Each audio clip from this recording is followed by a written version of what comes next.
Oi, gente!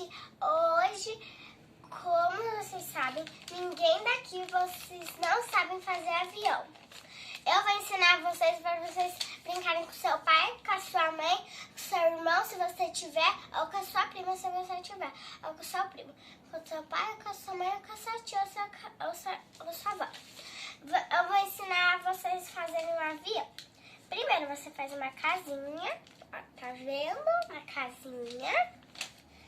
Agora você vai fazer isso, dá o vinco, assim, dobra a primeira asinha,